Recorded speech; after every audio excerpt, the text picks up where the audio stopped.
people get burnt out, including myself. And I know I've seen a few people kind of talk about this.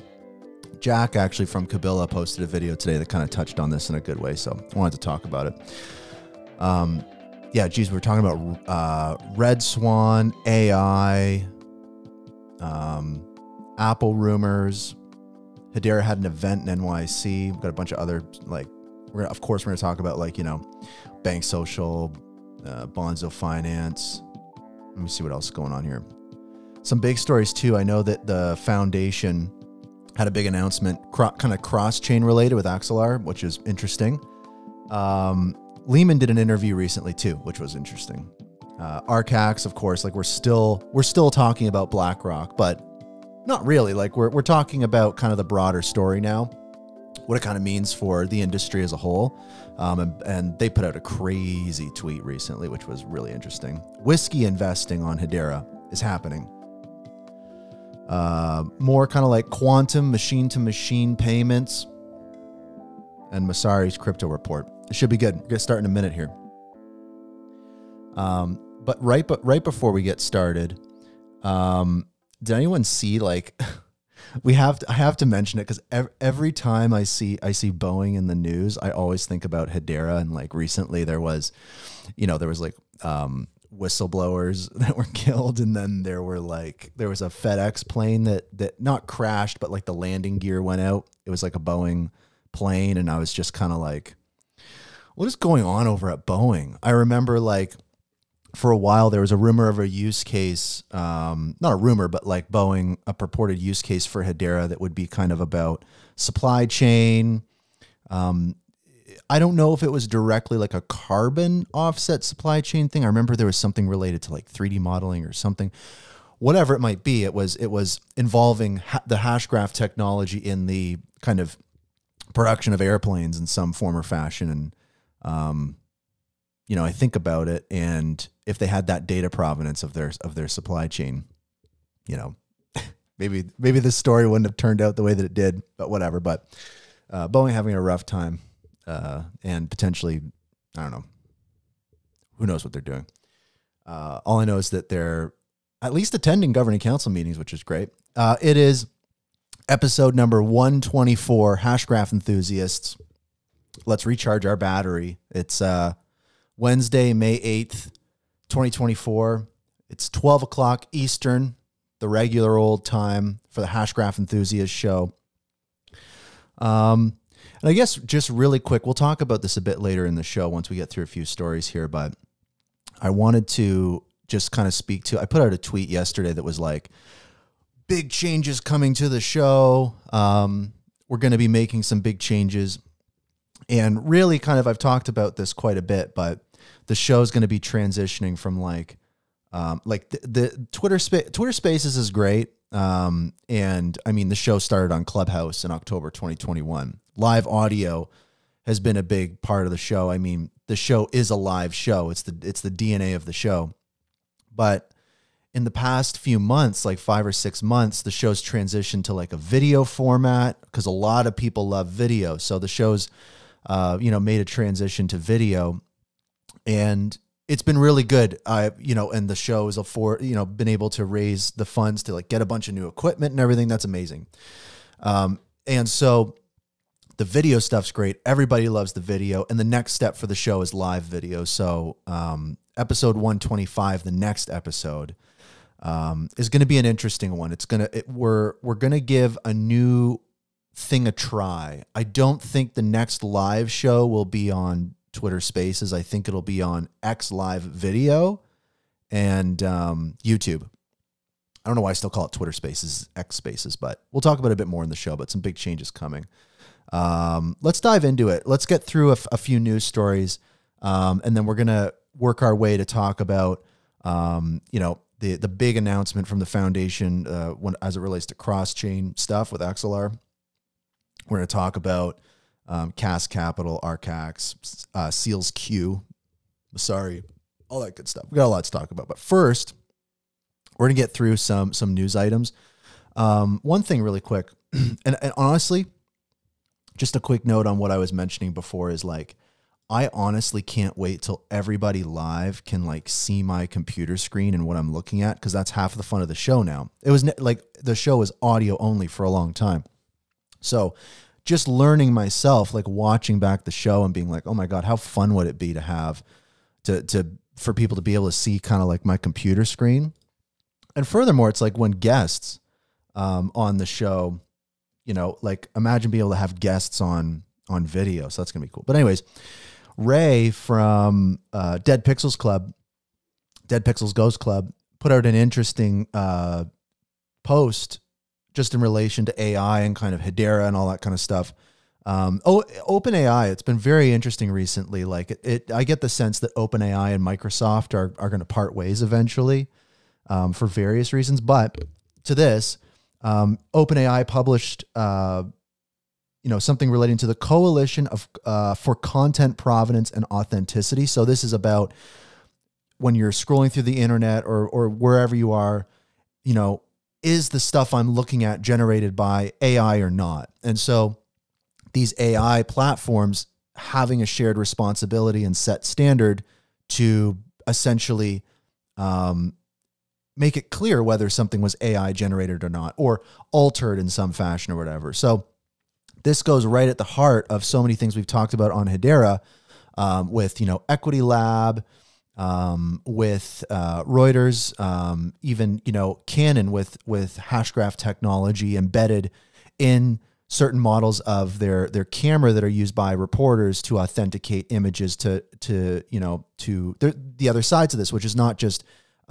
proving something is created by AI, but proving something is created by humans. So lots happening in the Hashgraph front. So you see OpenAI tweet about this and you're kind of like, well, I mean, this is a natural step here. But, you know, Ray from Dead Pixels Ghost Club, you know, puts it really simply. It's like, listen, this is, you know, a good opportunity potentially for Hedera, this ecosystem, to, extend an olive branch out to this coalition for content provenance and authenticity. Maybe there are already conversations happening or whatever, but I don't know. This feels like it fits right in the wheelhouse for Hedera. So that was very interesting to see. Something else, a little bit of a breaking news item today to get things started off.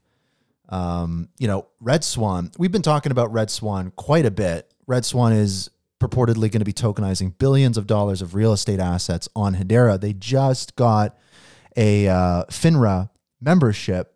And what that means is essentially FINRA oversees the activities of its members to ensure compliance with legal and ethical standards. It's kind of like a non-government regulatory body for, you know, investment products and stuff like that.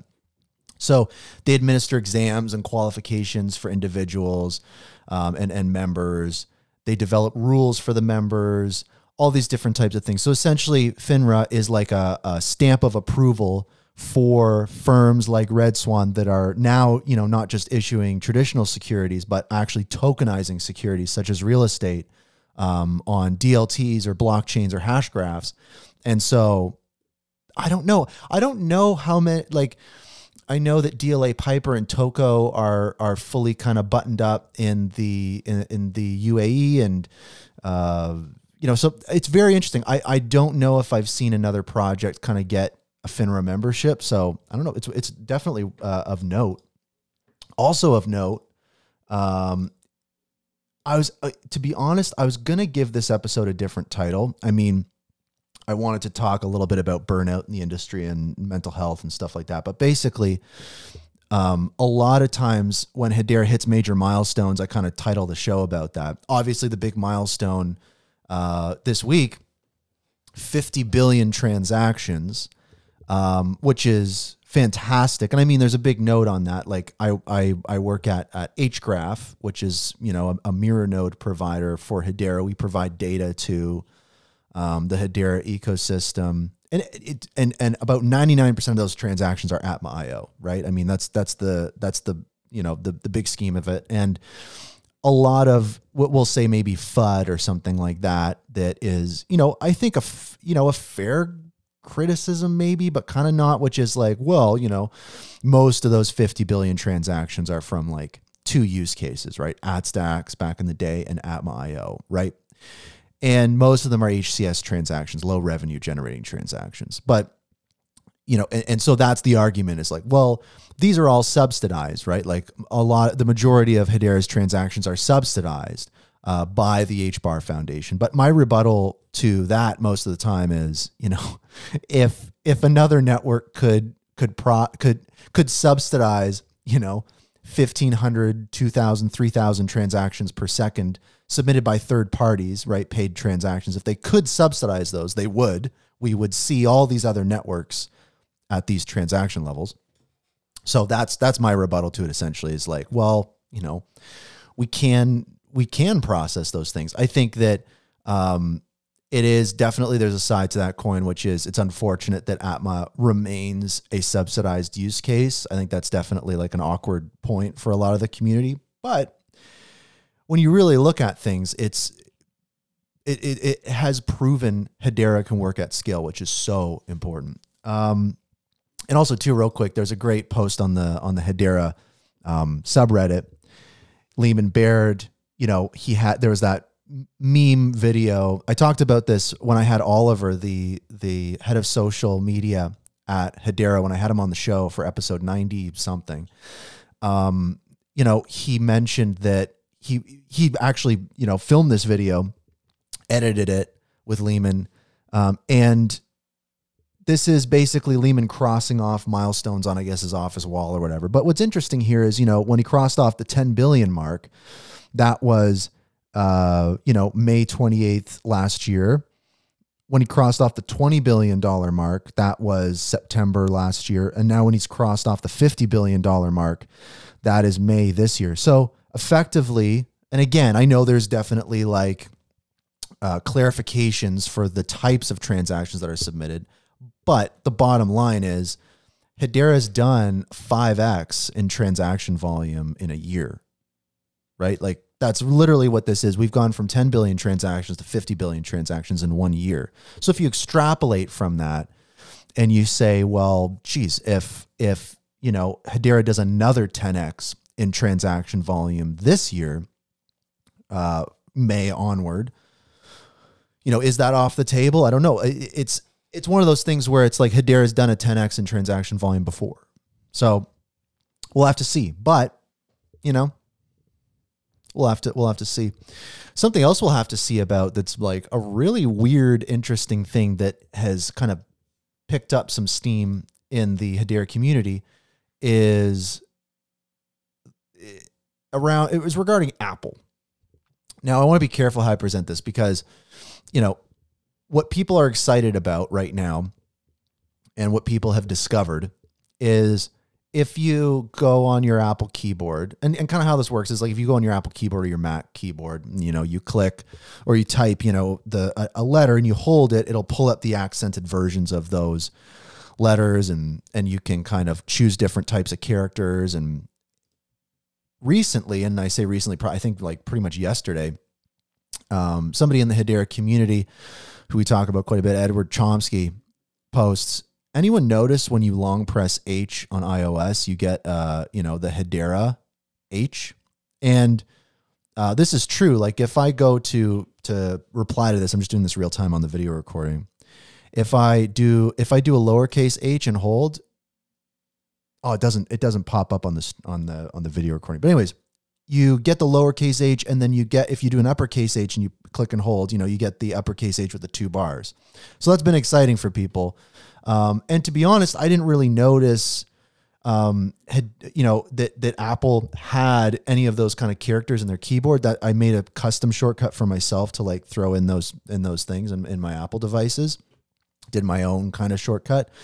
And so it's kind of weird. Like it's the first time I saw it that we have kind of these Hedera logos or Hedera symbols that are, built into the Apple keyboard now. And it's not like it was just, this wasn't something that was added like yesterday, right? This was something that was added to the Apple keyboard in September last year.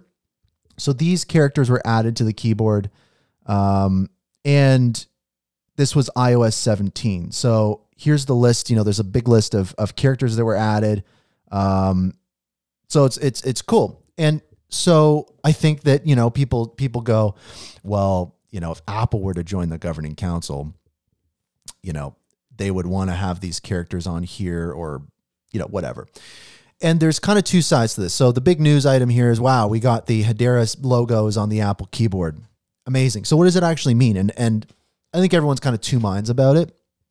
I think that the rational mind that, to be honest, doesn't serve us well too often in crypto, but the rational mind says, well, these are standard, you know, Unicode characters that are in the library of Unicode characters, like all sorts of different dots and slashes and other accented letters and different things. So it's not like Hedera invented these symbols.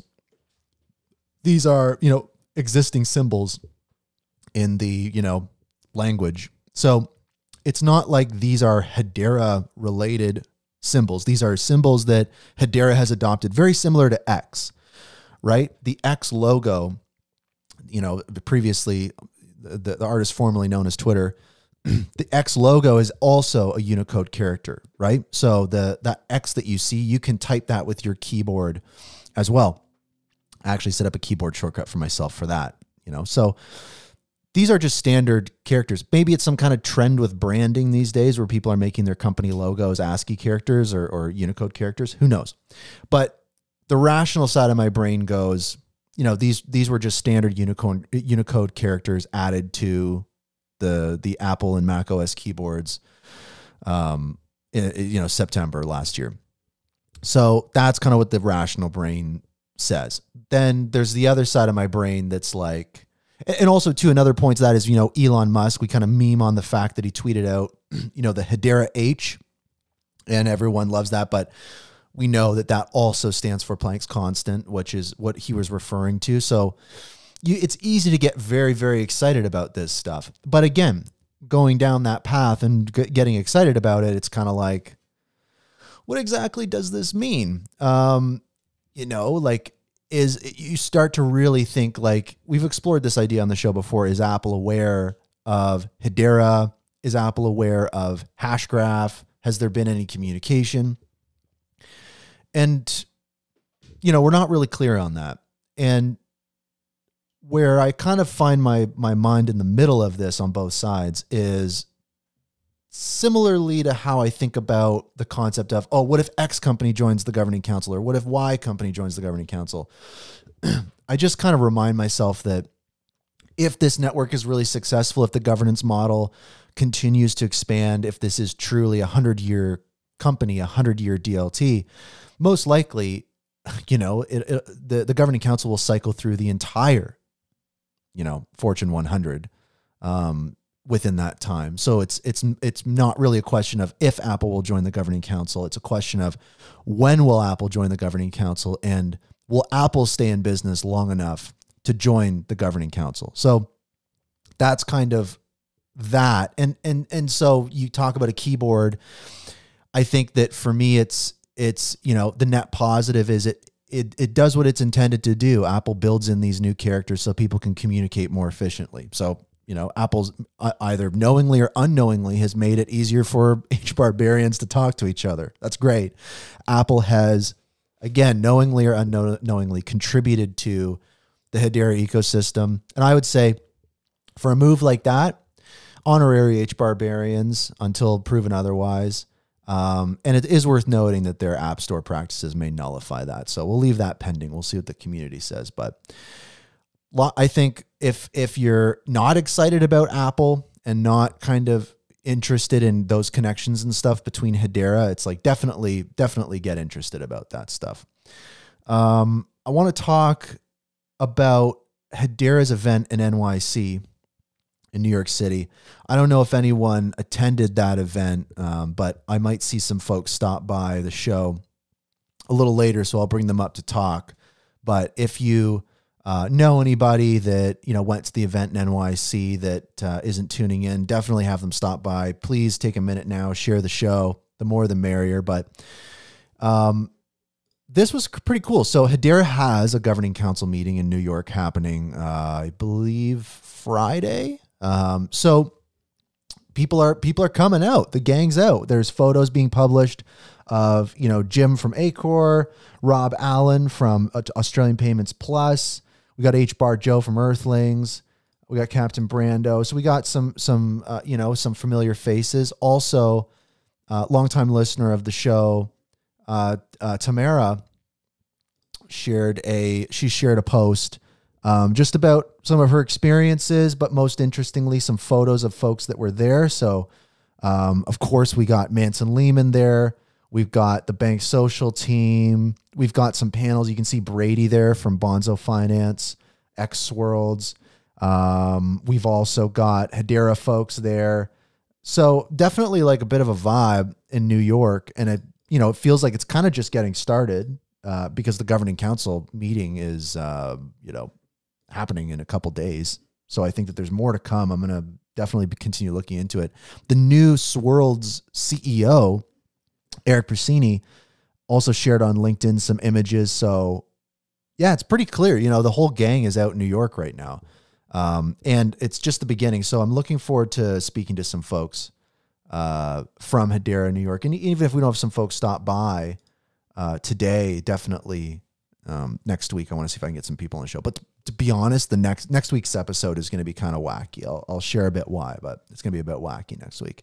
There's a video clip here too of, I don't even need to play any audio, but, or maybe there is audio. I don't know. It's a very short clip. Let me see. The order tonight is for me and Leemon to just say hello. And then we're going to turn it over to... Okay, so it's Leemon and Mance talking about something. Mance looking sharp. Leemon's got the drip as usual. He's got the, you know, computer science vibe. Leemon's looking sharp as always. So yeah, Hedera, NYC, everybody's out. Governing council meeting. I'm very interested to see what the minutes look like. Coinbase, this is another news item here that I want to just quickly touch on. Coinbase has added perpetual futures for HBAR. So this is a very exciting thing. I know there's a little bit of confusion in the community about, you know, how this relates to DeFi or whatever. And, you know, I think that it's very easy to get caught up in semantics. I think that a big flaw of the Hedera community sometimes is really focusing too much on the nuance and the semantics of stuff and everything like that. Because the reality is the whole crypto industry, and this community included, just moves so fast. People don't have time for a lot of that nuance. You know, it really is about broad strokes and getting attention. And if you don't dive into it too deep and you kind of look and you go, well, perpetual futures on Coinbase, what does that mean? Is that DeFi? Does that help DeFi? You know, yeah, that definitely helps DeFi. Is it DeFi? No, it's Coinbase is a centralized exchange. So it's like, I think that the two are unfortunately conjoined still. So I think that this will have a big impact on DeFi. People being able to generate value on Coinbase by betting on or against HBAR, being able to utilize leverage. Like this just kind of gets things kind of rolling. And if you have people that are playing with HBAR in that fashion and, you know, they want to go deeper, it's like we have a robust DeFi ecosystem. So yes, I think that this definitely relates to DeFi. It doesn't have to be DeFi to relate, you know, to DeFi. It's like, it depends on how far you want to go with that thinking too. But anyways, so what are perpetual futures really quick? Because this is very exciting. Coinbase, you know, wow. But like, what exactly does it mean? Because I don't think that a lot of people in the Hedera community are, you know, playing around with a lot of this stuff. So perpetual futures, you've probably heard about futures, right? Which are essentially just an agreement to like buy or sell a asset, you know, for a predetermined price at a specific time in the future. So you have these different like futures in the markets. A perpetual future is the same thing, but basically you don't have an expiry date. So you can hold on to the contract essentially for as long as you like. So this adds to the flexibility and also the fact that these are 24/7 markets. So it's like the new, it's the new kind of, you know, future, the perpetual future. And you can trade perpetual futures. You're speculating on the future price of a cryptocurrency without actually owning the asset, right? So it's basically saying like, I think that this asset's going to be this price at this time. You don't have to own the actual asset to do it, but this is essentially the very definition of leverage. And we talk about how cool this is. This is big news, but this is also, you know, how people lose all their money in crypto. Like generally people lose all their money from scams. You know, they lose their money from a lack of understanding. We recently saw someone that lost, I think it was like 100,000 HBAR doing a swap inside Hashpack just because they didn't know the difference between the old Dovu token and the new Dovu token, right? And some people might be listening and going, what is Dovu, right? What is the old one? What is the new one? I didn't know. And that's the problem, is a lack of knowledge or a lack of due diligence, you know, causes this type of stuff. And how do you even do proper due diligence these days? So anyways, fair warning. This is how a lot of people lose money when they get into like leveraged type stuff like this and perpetual futures and everything like that. So should you use Coinbase perpetual futures? Only if you're ready to risk it all, folks. Only if you're ready to risk it all.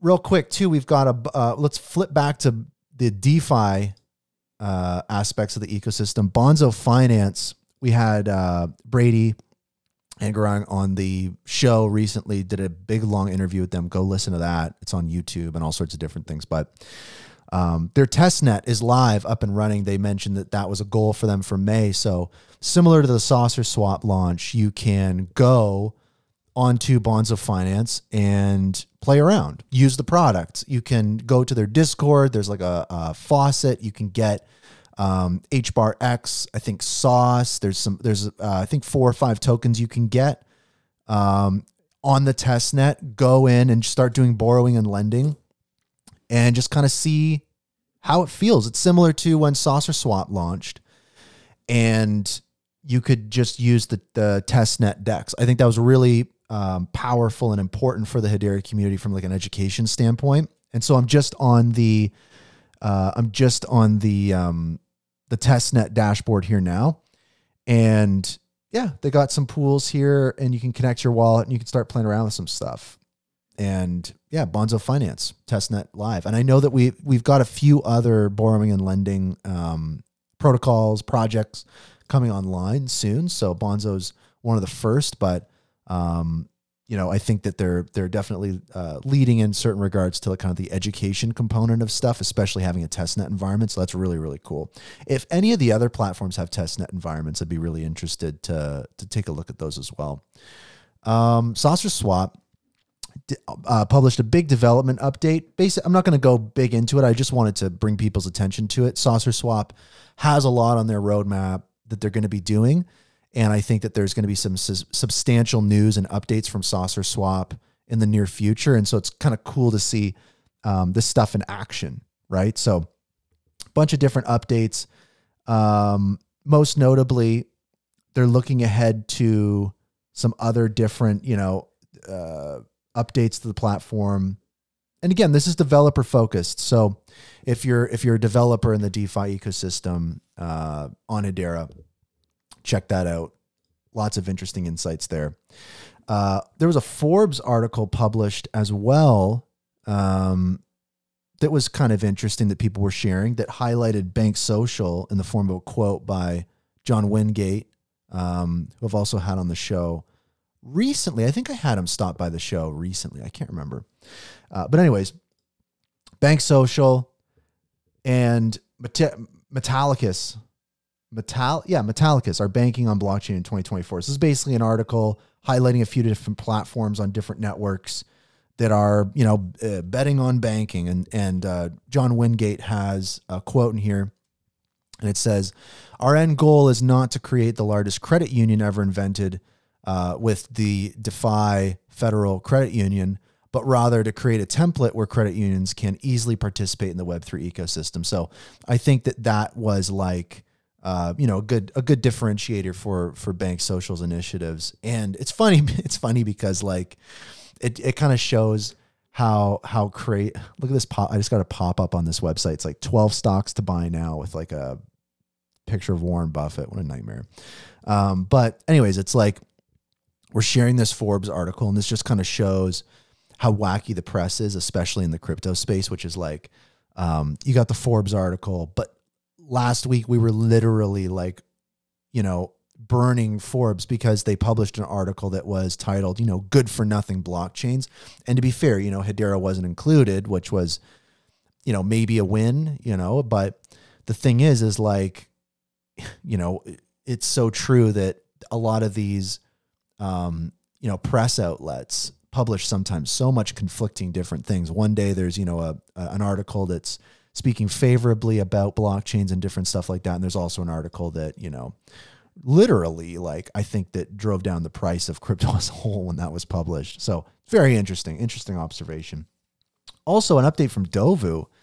Dovu, I've had a few different conversations behind the scenes with Matt Smithies, who's the CTO of Dovu, and they're working on some really, really cool stuff. I got to have him on the show again soon, but they've got their new supplier dashboard in alpha now, which is really exciting. So anybody who's been keeping up with the Dovu story, I think this is a pretty significant milestone to check out. But for folks that are kind of out of the loop, essentially, Dovu is solving a problem where, you know, we have this dream of, you know, a bazillion dollar carbon offset market where everyone's kind of buying and selling these NFTs and everything like that. But like, where do you get all those carbon offsets, right? The reality is if you have a little family farm or a wildlife conservation thing or whatever it might be, if you have something like that and you'd like to make some money and issue credits, it's such a crazy process to do that. It's a long, expensive, crazy process to do that,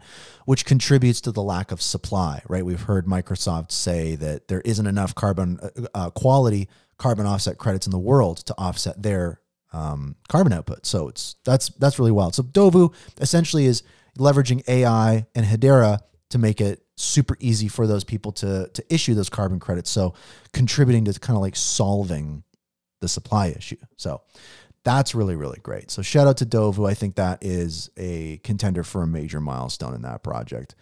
And just a reminder too, this was awesome to see this published, but there is this photo of May, CEO of Hashpack. She's in the karate combat pit, and she's ready to fight. You know, and they have karate combat has the kind of like influencer fighting stuff. We remember that BitBoy fought and won in karate combat. There's a bunch of other like influencers. I think that literally at this one, also like Billy McFarland, like the guy who did Fire Festival, is also fighting. But that'll be May 30th at Consensus. Karate Combat will be there. And, you know, a member of our community, you know, May, CEO of Hashpack, will be fighting, you know, fighting someone. It's going to be kind of surreal. Like when I think about that, you know, I go back to 2021, the early days of the Hedera community, and I'm like, oh, okay. You know, this is a pretty small community, and we don't, you know, the one wallet we used kind of busted, and, you know, and then now I flip forward to here and it's like, oh, you know, we're not only did we have karate combat now, but now it's like CEOs of companies that didn't exist before are fighting, you know, in a ring. And it's like, so I think that it's folded in on itself so many times, so many wonderful ways. Shout out to May. Definitely placing my bets, not financial advice. Also too, this was very interesting, for a few reasons. I wanted to just talk about this for a minute. Grelf, the meme coin on Hedera, published a video which involves him submitting a formal HBAR Foundation application to procure a giraffe for the community. And I love this. I think this is the kind of content that the community's kind of been crying out for two reasons. One is, like, what the hell is a HBAR Foundation grant? What does that even look like? I think that a lot of people talk about the HBAR Foundation grant process, and I think that, you know, I'm fairly familiar with it, but I think that it's just kind of a black box to a lot of people. And I think that, of course, you go, well, what if people knew more about it? What if we could kind of show people more about the grant process?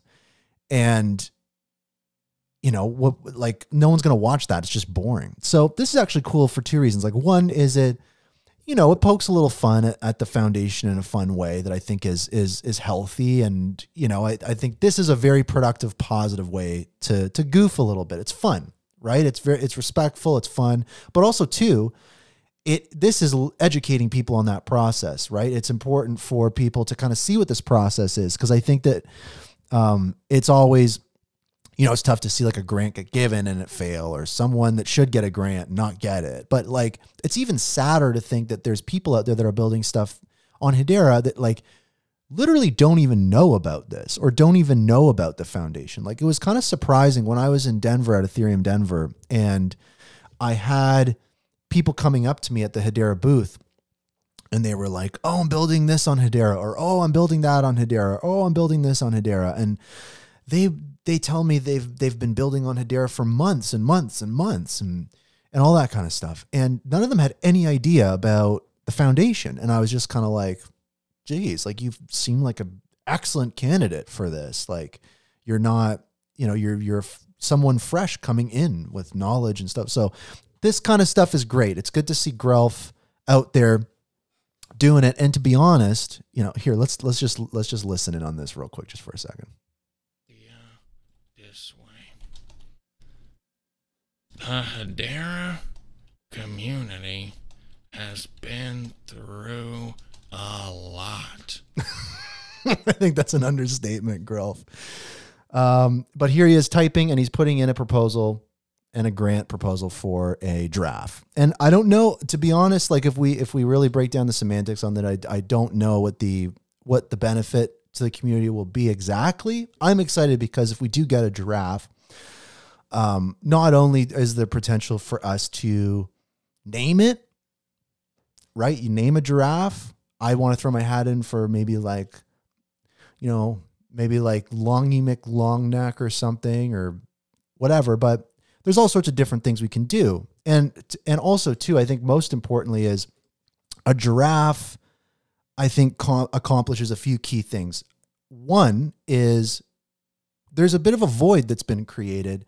The Hedera community for a very long time relied on an animal called Hedera hash horse to lift our spirits and carry us through difficult times. And unfortunately, the Hedera hash horse it has not been in anyone's Twitter feeds recently. So on that point, I think that although a Giraffe is not a horse, in a lot of ways it kind of is. It's just a longer version. So there's that. But then also too, the kind of outreach a Giraffe can do is important. I mean, if you have a mascot, you know, I don't like no shade to Grelf, but I mean, Grelf is not the most, you know, I don't want to say attractive, but conventionally he has his own kind of quirky, attractive quality, but definitely not like the face of Hedera in any way. So Giraffe, very cute. Also too, the last thing, a Giraffe, very, very tall. I think it gives everybody in the community something to look up to, which I think we all need. So, I'm in full support of this proposal. I think that, you know, I honestly, unfortunately, I don't have high hopes it will be accepted, but because I don't know, I don't know if the analysis or ROI was clearly indicated, but I think that sometimes I think that you just can't worry about that with these types of grants, right? Sometimes you just have to go with the community. So I'm 100% behind this. I'll lobby it as hard as I can. And I think that it would be an incredibly bullish thing for the Hedera community to get a Giraffe. And I think that it would be a big win for the ecosystem. I think it would be a big win for the entire ecosystem. So, with that, I want to quickly just say thanks to everybody for supporting the show. I mean, it's been going for years. Literally, we're almost at 125 episodes. And, you know, essentially people send HBAR to a wallet, and I sell the HBAR and I buy stuff for the show. And I'm about to do a bunch more of that very, very soon. and, you know, level up the show in a few ways, which has been great. But yeah, it's crazy. I mean, we've got, you know, at least, 1,000 or more listeners per episode across the different platforms. I mean, it's Apple Podcasts, Spotify, YouTube, X, everything like that. It's always been a live show, which I'm really proud of. We've covered probably almost every major story in the ecosystem and have had so many good guests and stuff like that. So I think that's been really, really exciting. So really, really appreciate everybody. I want to quickly chat about something important that I think kind of came out of nowhere. And I'm kind of surprised that we didn't think about it as a community before. It involves community notes. It involves tomfoolery. It involves all sorts of different things. But I think it's going to be a huge benefit to the ecosystem. And let's kind of take a look at what I'm talking about. So what I'm talking about here is something familiar that we see quite often. And I'll just pull up a couple things here. It's these kind of, we've been seeing these a lot. It's these bar graphs and they're basically outlining transactions and how many networks have completed how many transactions over a certain period of time. And most notably, there's a network missing, and that is the Hedera network. And we don't really know why. We don't really know why that's the case. And on this post published by OKX, they obviously have Solana in first place at 2.4 billion transactions for Q1 2024. And then we also have Coin98 Analytics with Sui at 40 million daily transactions. So kind of like, okay, what exactly is going on? And you could look at it kind of a few ways. You could kind of be like, are they intentionally omitting Hedera for whatever reason? Are they unaware of Hedera? Do they not have access to the information they need? And I think that at this point, it's pretty clear enough that they do know about Hedera and they most likely do have the information they need. As we talked about last episode, maybe not for like TVR or TVL. I think those are still things that need to be worked on, but for transactions, it's pretty clear. I imagine that a lot of the sources they use for this is, similar tools that we use.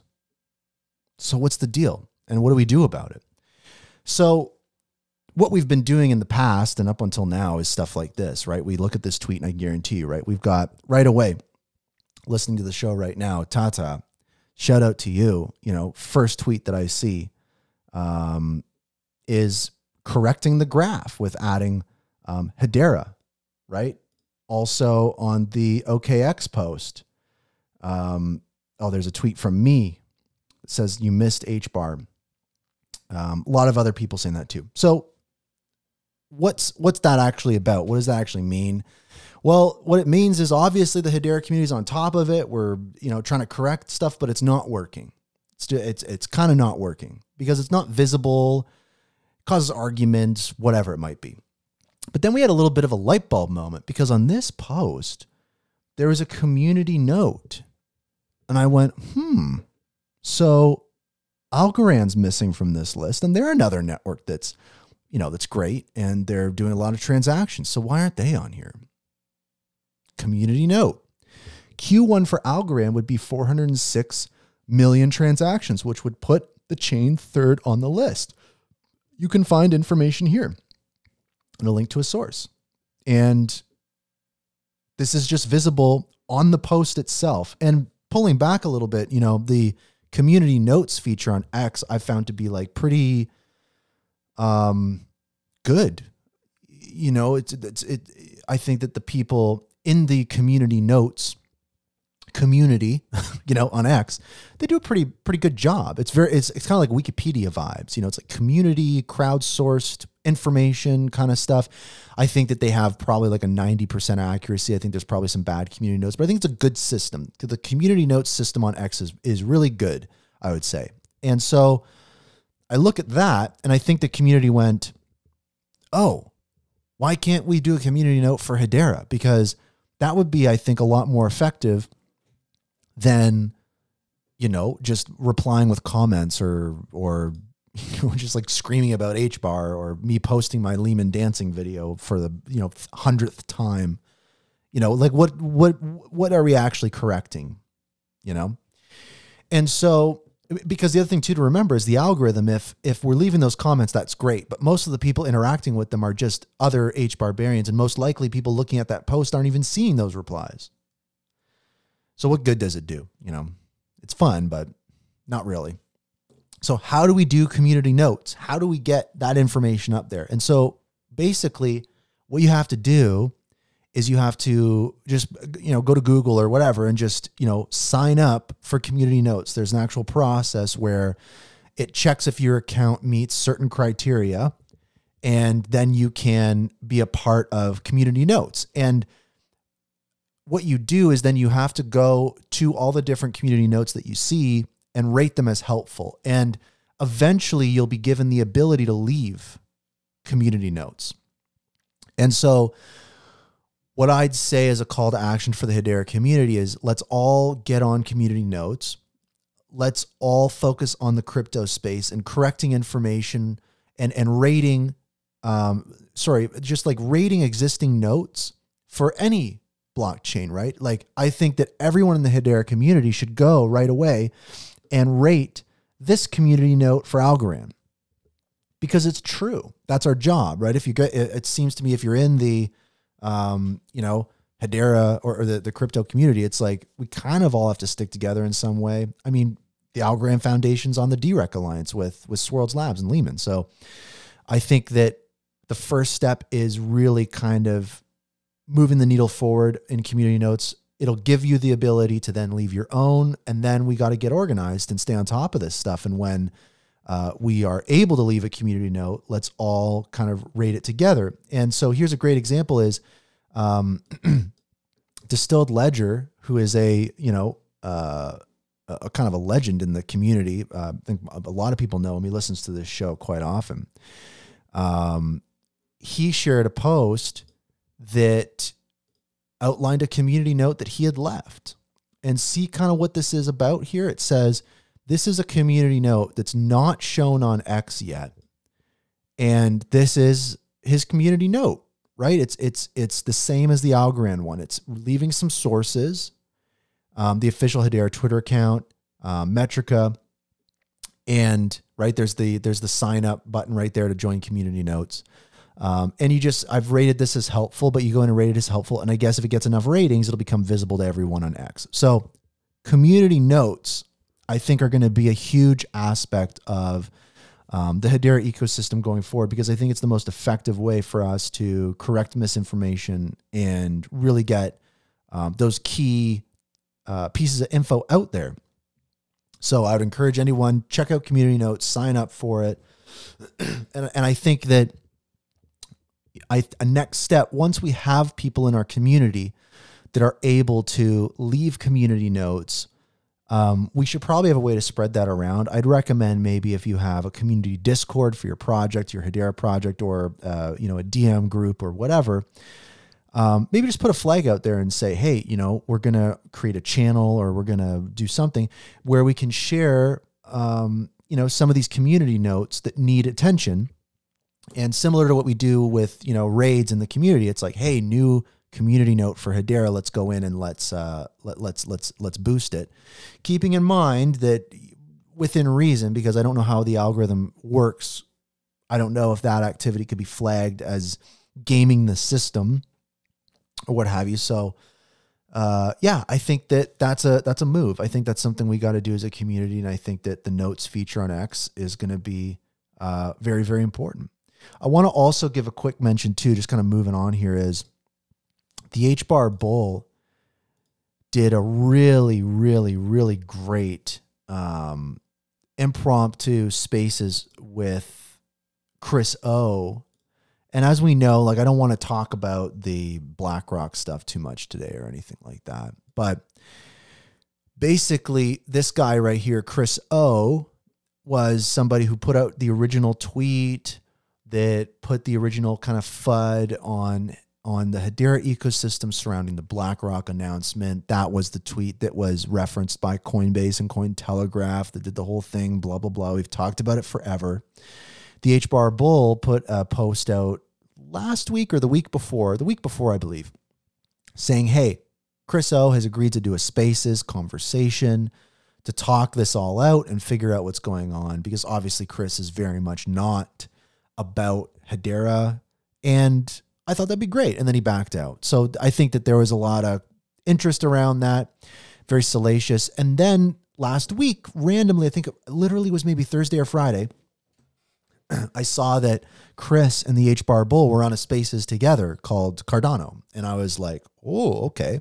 And I gotta give props and give a clap to the HBAR Bull, doing a really good job of just a rapid fire summary of what happened, what Hedera is all about, and really doing a good job of really hitting the key points, but doing it in a way that is interesting and exciting and not kind of defensive, which is very hard to do, especially on the spot live. So huge shout out to HBAR Bull. And I mean, again, we've talked this till we're blue in the face. I'll include it in the show notes for this episode, but I would very much encourage anybody to go and listen to the recording of that conversation and that whole Spaces. It's on YouTube. The HBAR Bull uploaded it to his YouTube. There'll be a link, but go and listen to it. It's really, really, really good. The HBAR Foundation had a big story drop, not yesterday, Monday, which was very, very exciting for a few reasons. And I think that this is the start of something really important for the ecosystem. There's a lot of new technologies in Web3 right now that are booting up. And when we look at all sorts of different ecosystems, whether it be the Apple ecosystem or whether it be the Microsoft or Google or whatever it might be, these different ecosystems that you have, or let's say Ethereum and Cardano and Algorand and Hedera, and like you have all these different ecosystems inside of different industries that are all trying to do cool things. Sometimes we think about all the things we have to do to improve and innovate and grow, but also sometimes there's things that just happen that unlock stuff, and we've seen that play out through history. I think that one of the most prominent memories for a lot of people in the tech industry was the Apple App Store. I mean, billion-dollar startups popped up overnight as soon as the Apple App Store was made available. And so that was a technology that just kind of came out of nowhere and reshaped an industry. And so I get the sense that this here is a similar type of thing of a new network, a new protocol, a new idea, a new innovation that'll impact a lot of people. And when those kinds of things happen, it's all about being at the right place at the right time, right? When Apple launched the App Store, it's like if you were in the right place at the right time, you saw some big success. And so this is something that looks like there's about 60 blockchains involved, networks, participants, in what appears to be a kind of proof of concept or some kind of pilot. And this is the HBAR Foundation placing Hedera, I believe, at the right place at the right time for something that I think is going to be important. And this is about interoperability. And here's a little bit of a breakdown. So Elaine at the HBAR Foundation, she published a piece in the blog. I'd encourage people to go read it and check it out and learn about it. But basically, I'll give you the rundown of kind of what's going on. So basically, the press release announces the launch of the Interchain Amplifier by Interop Labs on the Axelar network. So the new service aims to facilitate permissionless connectivity across a wide array of major blockchain networks, including Bitcoin, Ethereum, Hedera, and others. By employing smart contracts, the amplifier enables seamless integrations and interactions among these networks, enhancing potential for greater interoperability within the Web3 space. So the significance to the Hedera DeFi ecosystem is the initiative has the potential to enhance the Hedera network's capabilities by connecting it with other major blockchain platforms, right? So this could lead to expanded use case, increased liquidity, a broader user base. This is about people in the Hedera network being able to reach out to other networks, moving value, and vice versa. People in other networks being able to reach out to Hedera and move value. And this goes right into a lot of the conversations we're talking about right now, right? We have conversations about hashinals, right? And ordinals and bridging those. We talk about hashport, bridging different network assets through bridges. And this is a new method for again, tackling the interoperability problem. We have an interoperability problem a lot of times on Hedera that leads to issues like a lack of liquidity, especially with stable coins and different things like that. So this is the key problem, right? This is being addressed by this amplifier initiative, this lack of interoperability. And this is a problem, we talk about this in Hedera, but historically, like these blockchain platforms have operated in these silos, right? And it's all, like as King Solomon said, I saw him kind of listening a little earlier, but that's kind of what King Solomon talks about as well at Genfinity, is breaking down these silos, breaking down these walls, joining this industry together. So that's really good to see. So I think builders, traders, investors, everybody, I think on the network is going to benefit from stuff like this. And again, this is this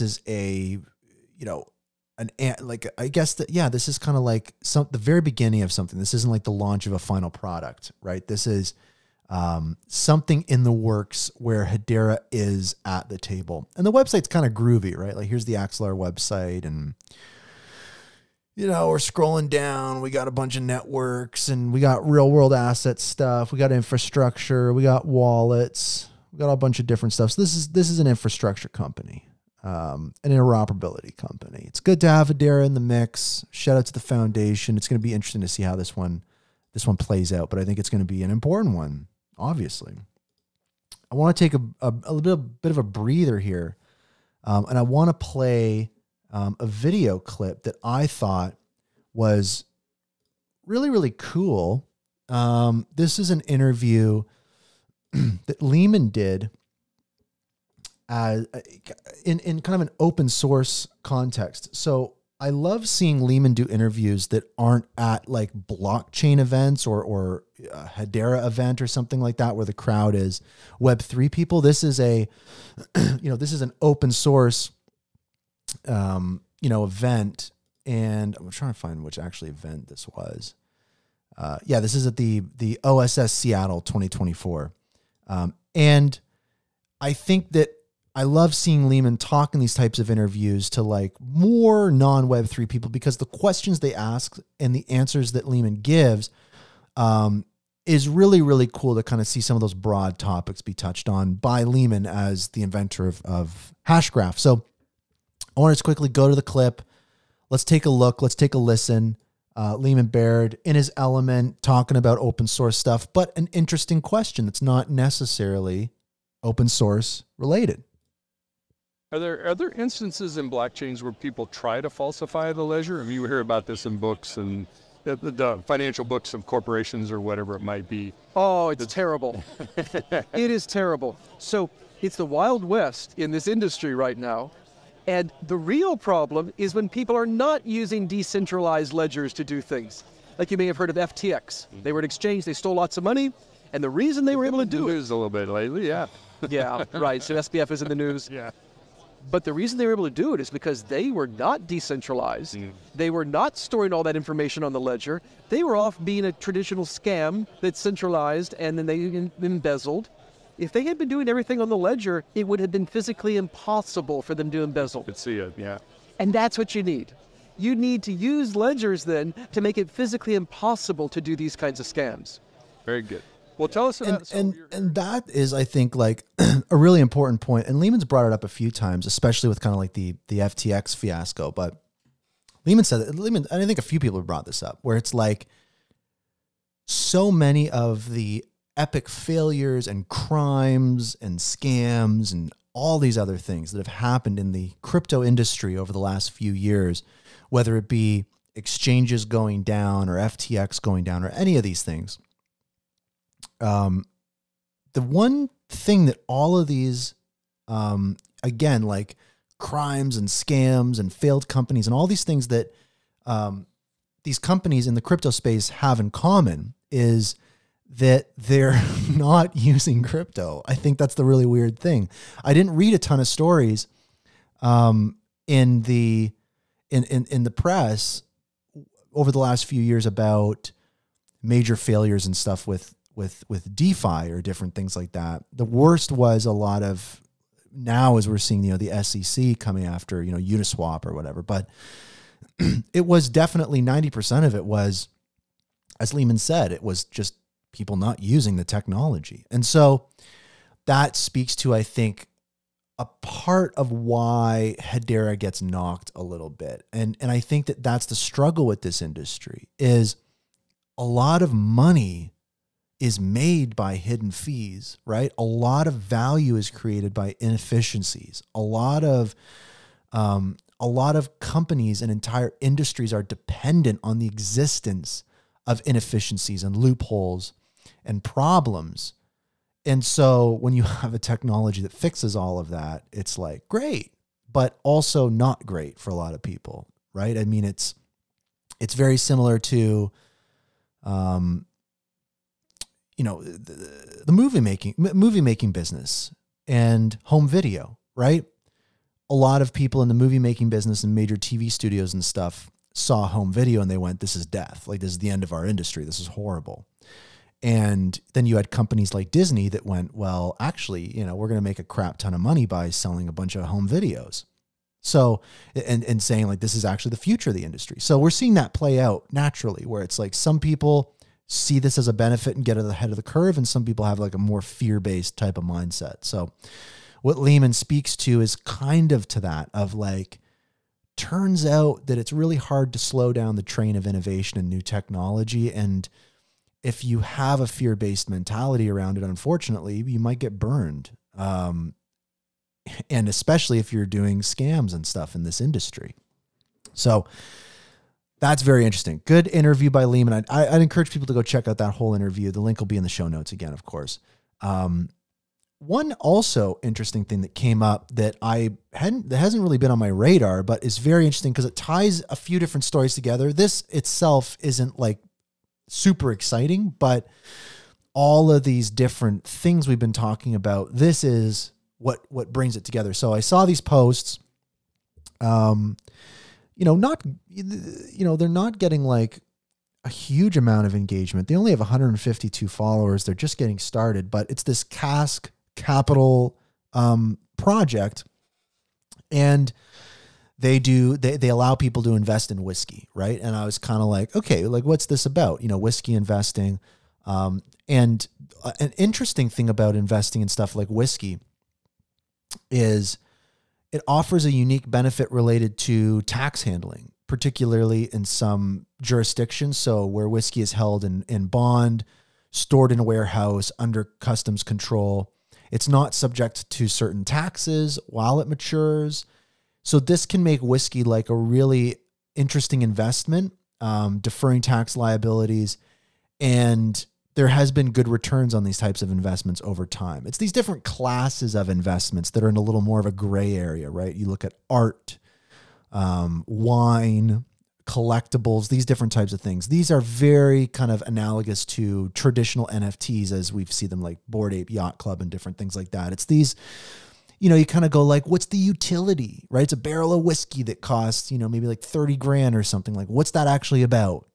And you kind of like, it's worth as much as someone's willing to pay for it. Like whether it's the greater's fool theory or whatever, it's like, that's a lot of the markets. This is whiskey. Maybe of course whiskey has a utility.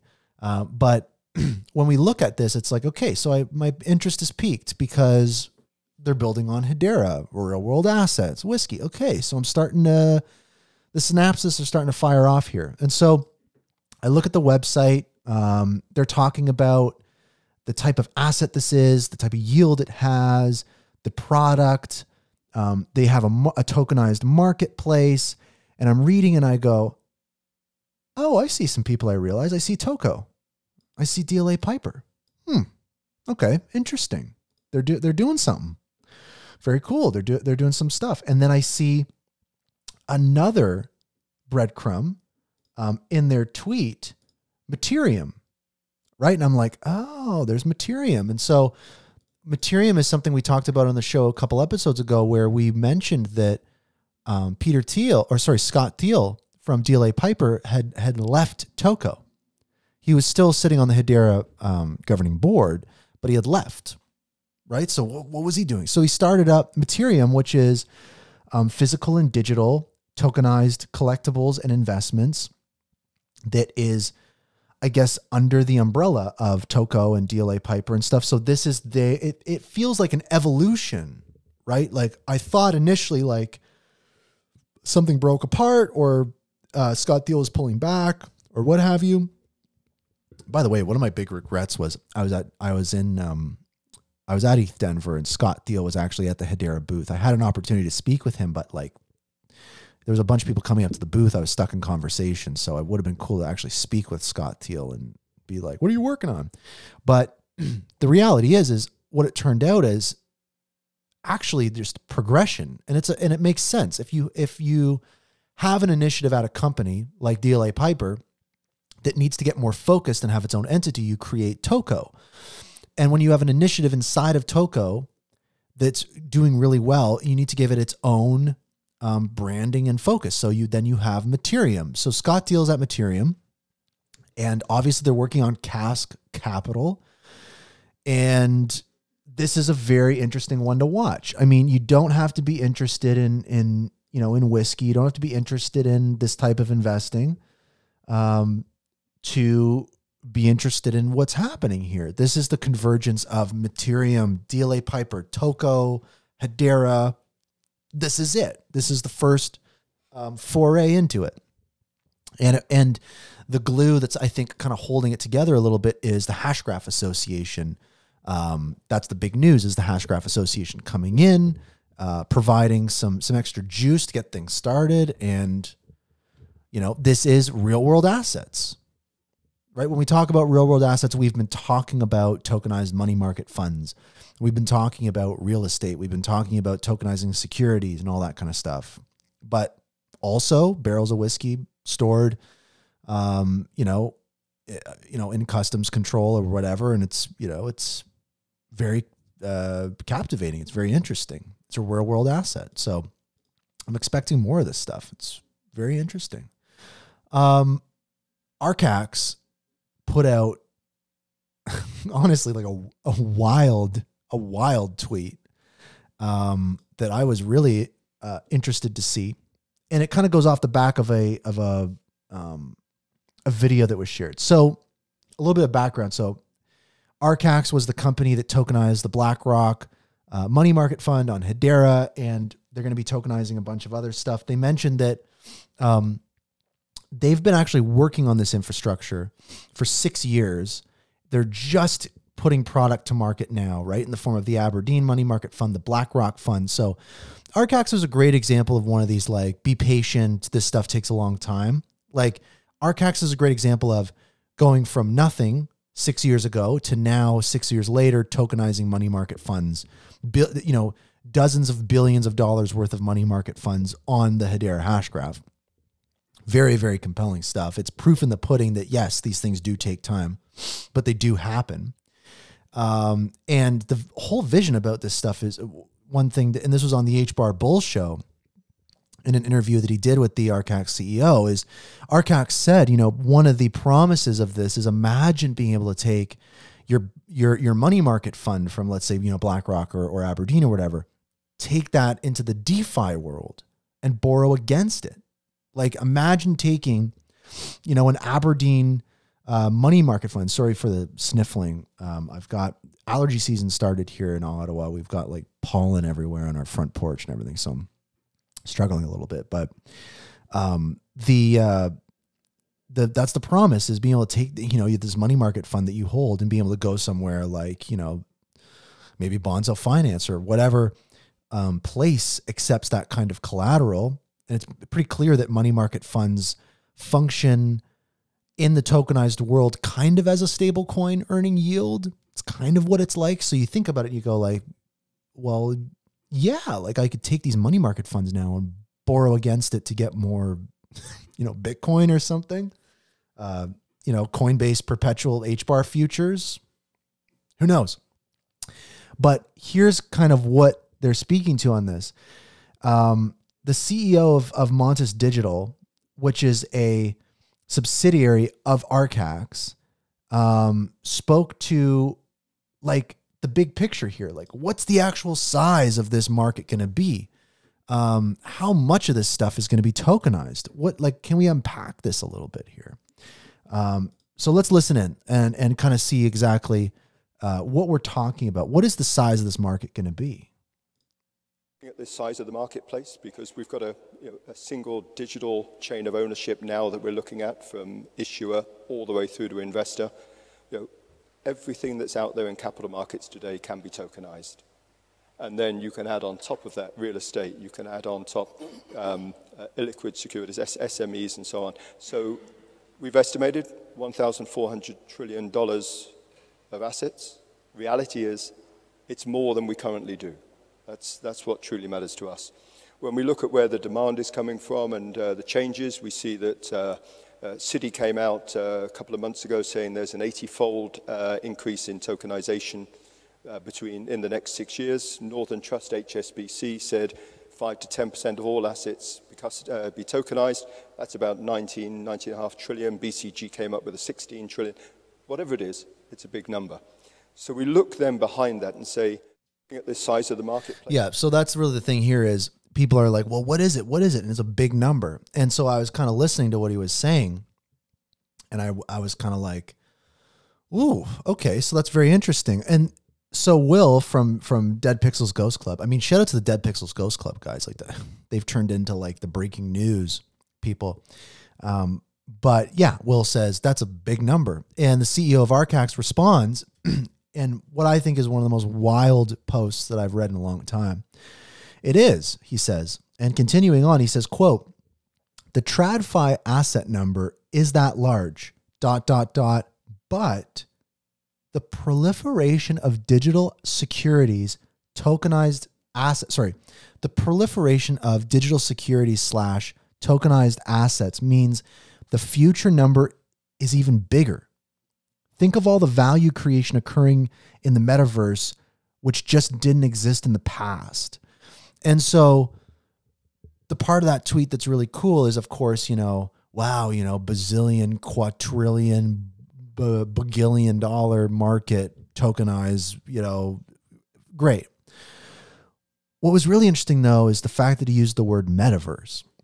And this is like, obviously, metaverse is like a dead term right now, because like it's just, I think that a lot of people got burnt out with all the kind of like metaverse talk.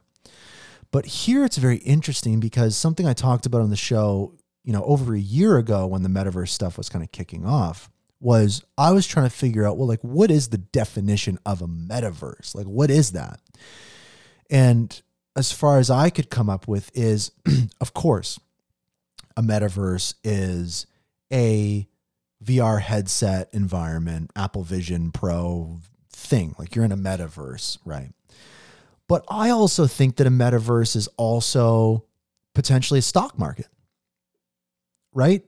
It's a universe that is meta of our universe. It is a derivative of reality. And so that was always my suspicion, is like, the metaverse isn't about your eyeballs and ear holes, right? It's not just about virtual environments or VR or augmented reality or whatever it might be. That's a component of it. But a metaverse, I think, is anything that is a derivative of reality, right? It's, I think that there's argument to be made that playing an online game together, that's a metaverse, or watching a movie together or something. A very loose definition, of course. But that led me to kind of be like, you could argue that a stock market is a metaverse, right? Imagine if you had a market that traded in-game collectibles. That maybe is a metaverse in a way. And so the fact that the Archax CEO used the word metaverse as it pertains to tokenizing traditional assets, it kind of validated that for me, as I was like, okay, is metaverse a word that's being used right now by folks like BlackRock to describe the tokenized future of traditional assets being tokenized on DLT? Is that a metaverse? And it kind of is. And clearly, you know, the Archax CEO feels that way too. And so for me, it definitely got my brain going again and kind of being like, are we going to see a redefinition of the concept of a metaverse that's much more broad? And it took me from going, I don't think the metaverse is dead. I think that it's going to be redefined and expanded beyond VR and XR and stuff like that. So anyways, that is a truly insane tweet and post from Archax. Pretty wild to see. Now, I want to continue on. Last week I read, I was jokingly reading one of the craziest press releases from WiseKey and SEALSQ. And I remember I was joking about like, what was it? They had a term in the press release that was like the low Earth orbit battlefield of things. Like so many terms in there where I was like, this is either the most innovative, groundbreaking stuff happening in the world, or it's like literal bullshit. And so, you know, we've got the SEALSQ press release 2, Electric Boogaloo, and this one's pretty cool. I want to highlight a few things about it. But SEALSQ is killer doing some interesting stuff. And what this all boils down to, like all of this stuff is there's so many buzzwords. There's so much happening. There's a photo that the CEO of WiseKey has with Elon Musk and who is WiseKey and what is going on. And so basically what this is all about and why it's so cool is this company, WiseKey, and its subsidiaries and partners are working with SpaceX to launch satellites up into the sky, but they're also working on technologies involving semiconductors that will allow machines and devices to have their own wallets and be able to pay each other.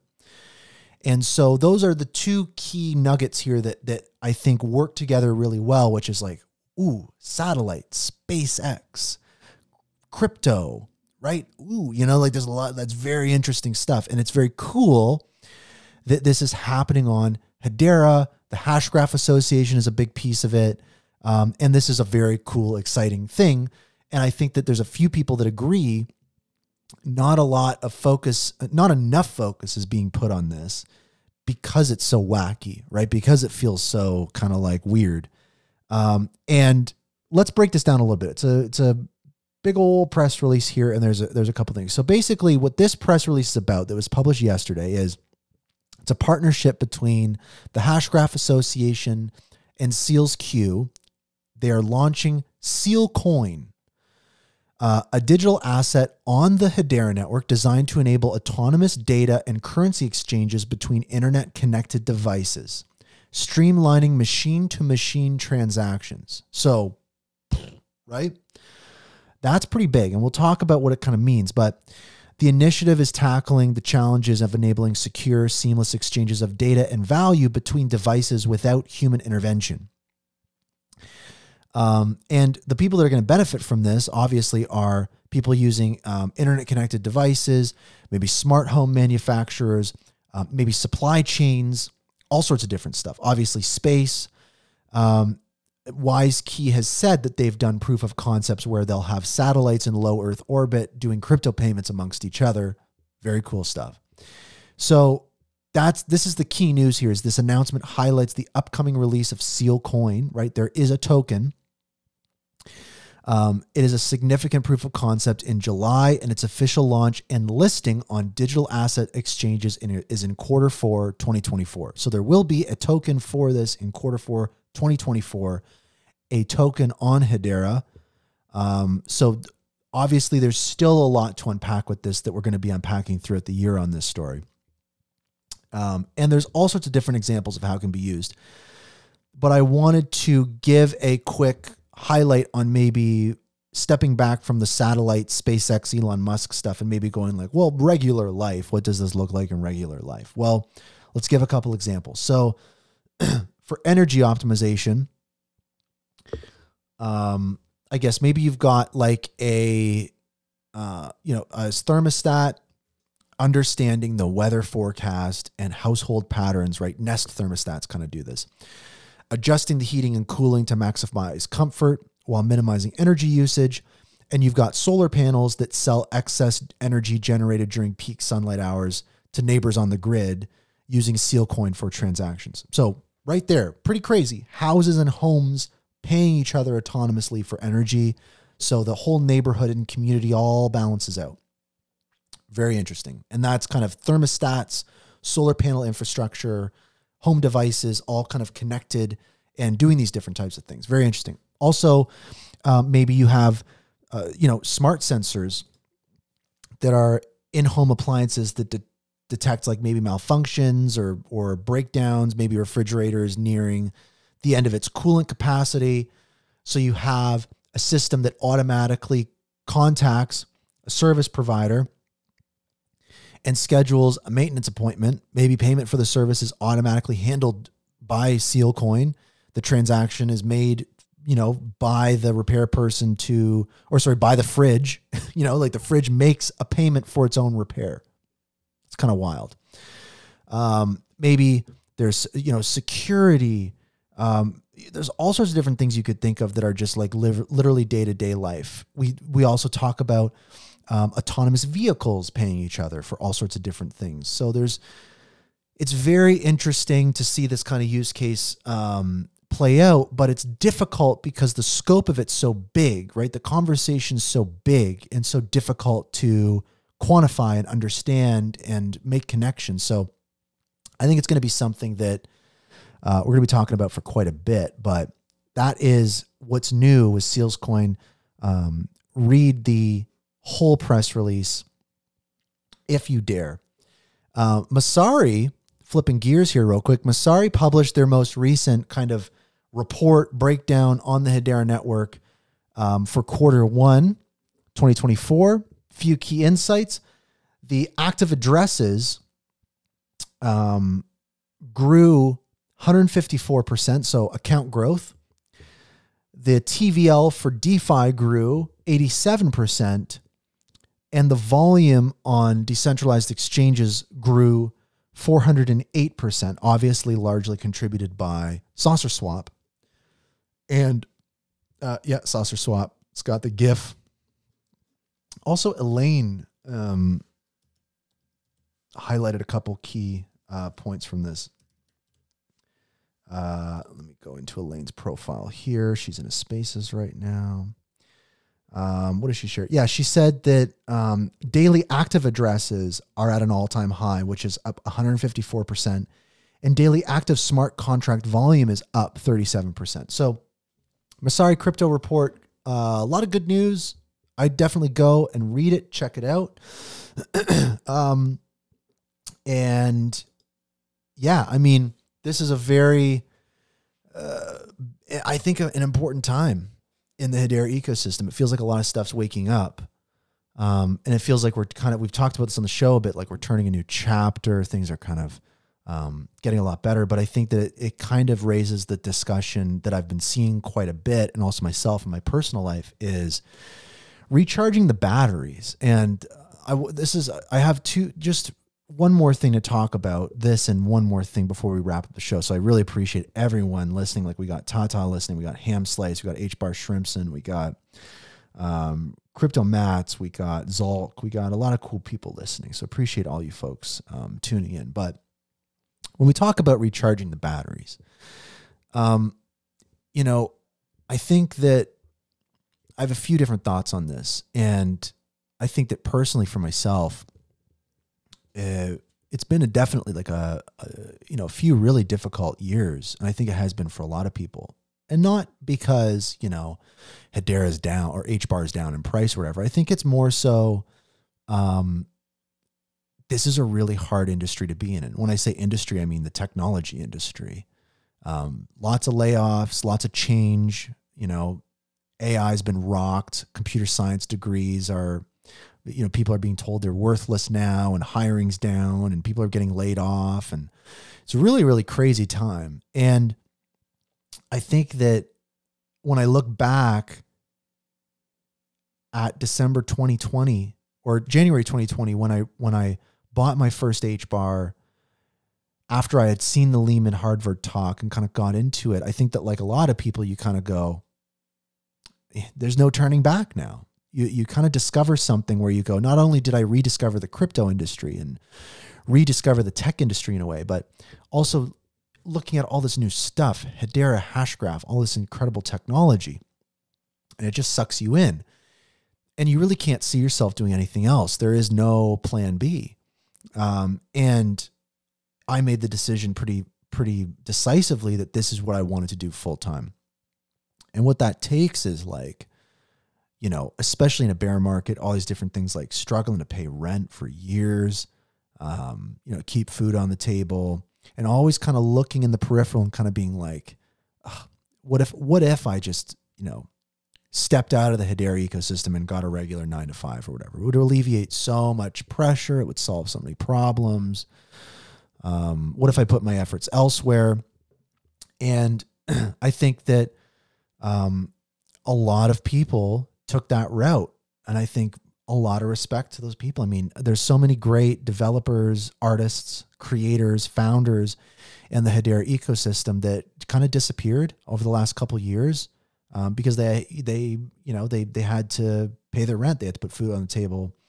They had to do all these different types of things.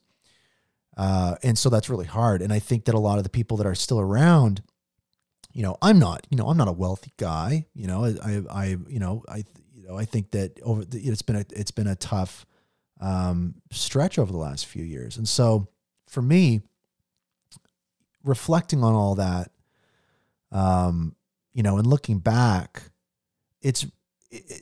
there's a common meme that people say where it's like, oh, when things turn around, when the bull market comes in and everyone's making money, people will say like, oh, you're so lucky for getting in. But people don't see the really, you know, a lot of the hardship that goes into a lot of this stuff. It's tough sometimes working in an industry that, you know, that people don't really understand, but, you know, also that people really villainize, that people see do a lot of damage in certain ways, how it's portrayed in the news.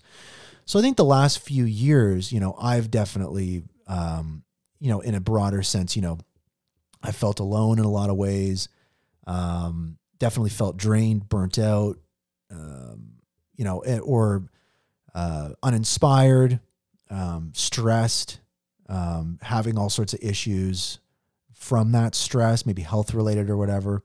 And I think that I think that, you know, coming out of this and entering this new cycle, I think that it's pretty clear that a lot of people feel the same way.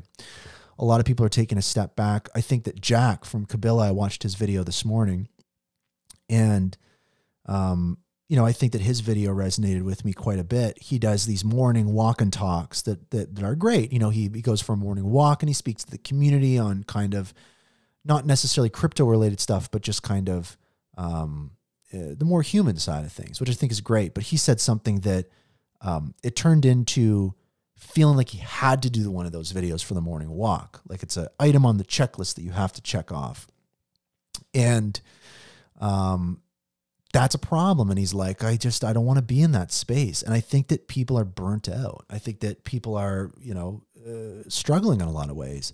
And I think it's most difficult because for me, especially when things start turning around and things start, you know, getting, you know, better, when you are burnt out, when you have used up the tank, used up the battery, it becomes extra difficult because in a lot of ways it's hard to enjoy the fruits of your labor because you're so burnt out.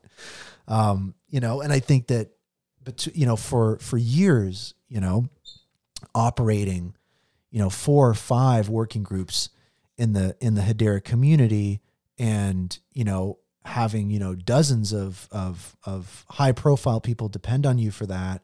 Also, you know, my own projects, also, you know, working full time, trying to scrape by in the Hedera ecosystem specifically, and all those different types of things. Again, it just grinds you down. And this is a common story in the technology industry. It's a cycle. It is the part that I don't think a lot of people talk about so much, that just really grinds you down. And I think that also on the flip side, the common saying holds true. You know, you can't sharpen a knife on velvet, right? Or, you know, stress and pressure is what turns coal into diamonds. It's like, of course, there is a side to that where it definitely shapes you. It definitely molds you. But I think in a lot of ways, not for the better. And I think in a lot of ways, it's permanent. I think that there's a lot of permanent damage that's done to, you know, people's mental health, physical health. When you're in an industry like this, I don't think it's just temporary. I think that there are things that happen that, you know, you leave scars. And I think that that's the sacrifice that, you know, isn't spoken about a lot. And I think that we see in other industries, when we look at the big famous CEOs like Elon Musk or all these different types of people, you can see that those scars and that damage that gets done in those people. But it's not really talked about a lot. They're essentially portrayed as kind of like indestructible machines that we should aspire to be more like. And I think that a quote that comes to my mind that really kind of, I think, summarizes a lot of this is Paul Graham, who is really famous in Silicon Valley. He's the founder of Y Combinator, co-founder of Y Combinator. Anybody who's in the startup space in technology, or anyone who's been remotely involved in the tech industry in the last 20 years knows of Paul Graham. And he has a great quote that is essentially speaks about the technology train, right? There's this technology train that departs and arrives at the station at regular intervals. And what he means by that is it's these cycles in the technology industry. And it's these cycles also too in the crypto industry, where it's really not in our control. And honestly, it's not in the industry control, right? And I think that it just kind of goes through these cyclical types of things. Maybe it's affected by what's happening in the rest of the world, but it just happens. And what he means by that is the technology train comes and stops at the station, and it stops at the station for a while, and it gets really hard. And I think that a lot of people just can't, for whatever reason, maybe they aren't cut out for it. Maybe life happens and they can't really kind of, deal with it too much. They kind of leave the train. They get off the train. And the train gets emptier and emptier and emptier. And I think that's a really sad part, because so many of those people, especially in the Hedera ecosystem, are just great people that I haven't talked to again, that I used to talk to all the time. And, the train gets emptier and emptier, but eventually the train leaves the station. And if you can stick it out, you end up potentially with a whole car of the train to yourself as the technology train leaves the station onto the new thing and takes you to the next destination. And that's where a lot of the success comes from, right? A lot of success in the technology industry depends on survival, right? It's like Leemon talks about, right? We post this clip all the time about Leemon when he says, generally you'll have, a lot of different startups, a lot of different things happen. And then a lot of those go out of business and you're left with 5 major ones. And that's what he's talking about. That's what Paul Graham's talking about. And that's what we're kind of experiencing right now. And I think that a lot of it isn't fair. A lot of it is unpredictable. And just, I think that it, in a lot of ways it's a net negative, but it's required. It's like when a forest burns down, it means that new stuff can grow, new trees can grow. But I think it does leave permanent scars. It does take a toll on people. We don't talk about people a lot in this industry. We talk about robots a lot right now. We talk about AI right now. We talk about all of the incredible things that are going to happen by removing humans from the equation. And, I think that's a tough part of this. And so I think that all of that, right? The lack of money, trouble paying rent or your mortgage, putting food on the table, seeing all the news about how great everything's going to be when humans are removed from the process and all these different types of things. And at the same time, trying to stay with it and on top of everything and continue going. I see these NFT projects. I see these other projects on Hedera. I see these DEXs and companies and individuals just sticking it out. Sometimes doing this show is really hard. There's some weeks where it just takes everything out of me to do the show, but it's all about staying in the game. It's all about that survival. And I think that's really what it's about is when you get through it, it's like, wow, I made it, but you've got an empty battery. And I think that there's a big, big, big risk. And I've made this mistake a lot of times in my career, which is knowing that you can do pretty well on an empty battery. I can do a lot on an empty battery. I have been doing a lot on an empty battery, but the reality is that it isn't sustainable, and it leads to a lot of really difficult stuff. And I think that I'm seeing posts by people in the Hedera community. I'm seeing all sorts of different things. And I'm seeing these different types of posts of people talking about mental health, taking a break. We joke about, I'm going out to touch grass. I'm not seeing a lot of posts like that anymore. It's really kind of like real talk type stuff. There's people that are quitting drinking. There's people that are trying to do these types of things. And I wanted to just use the show this week to kind of put a spotlight on that and, not focus too much on looking back at how hard things were and kind of, a lot of damage that, people in the Hedera community have taken on. I think that it's really easy to ruminate on that. I think that what's important is looking forward, and like we do a lot of times, we try to learn from lessons. We try to learn from failures. We try to continue and not make the same mistakes before. And I think that we do that really well from a community standpoint, from a project standpoint, from an industry standpoint. It's very incredible.